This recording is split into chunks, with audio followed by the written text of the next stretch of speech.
involved in this community since Boy Scouts. I graduated from Richmond High School, class of '95, and went to U of T to study electrical engineering. Along with my engineering degree, I did studies in solutions that are good for people, the environment, and business at the same time. I'm the only licensed professional engineer running in Richmond Hill. In a past job, I wrote financial and performance analysis software for hospitals, so I'm quite happy to download raw economic data for myself. To give you some insights about me, in my grandfather's house, there was a plaque on the wall with the famous words, "Ask not what your country can do for you." You all know them. Interesting to note that a North America that had the attitude and voting that way of ask what you can do at your country sustained over 20 years an economic growth rate double that of the last decade. I'm excited. My grandfather also grew up during the Great Depression as a young man, so I've inherited a financially cautious outlook in life. I was excited when Tom Mulcair announced that the NDP would begin to repay some of Canada's debt. For our social programs to survive long-term, they must also be financially sustainable. When you hear politicians saying that we're going to cut taxes when the budget's balanced, I hear a politician promising to be reckless with our finances after borrowing a lot of money, promising to not pay it back.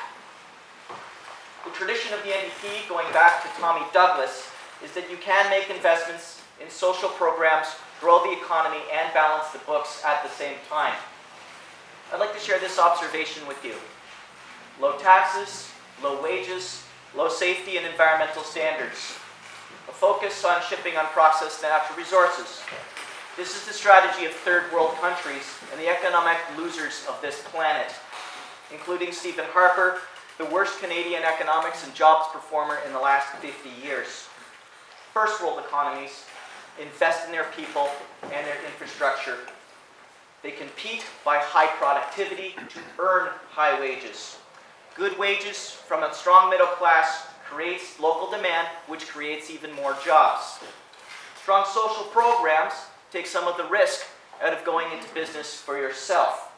We generate new companies, new technologies, and kinds of work as diversity builds on diversity. When Canadian companies grow into large ones, the head office and technology are here, so the best jobs are created here. Now I only have 7 minutes, which is actually too little time to cover how an NDP government will get back to competing as a first world country again. Yes, there is a tax cut for small businesses, new R&D and infrastructure innovation tax credits, focusing on developing secondary industry and manufacturing technology, and help for our national champions to win big export sales. Canada is in a recession this year. If you follow economic history, that's unusual for mid-decade. Fortunately, the Americans grew at 3 to 4% this year. 2016 will be a good year for Canada. We don't need to panic. We don't need massive stimulus or a deficit.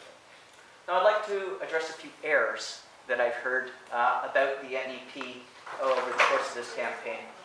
To start off with, only the NDP will stop the rating of the EI fund as a form of general tax. What both our opponents have done is like Robin Hood, but backwards. It's taking from the poor and the middle class and giving to the rich. When we say long-term funding, it means the funding starts now, and we are committing to it long-term so that people can make good plans. Don't assume that an NDP government will implement new programs in a liberal way. We prefer democratic local control.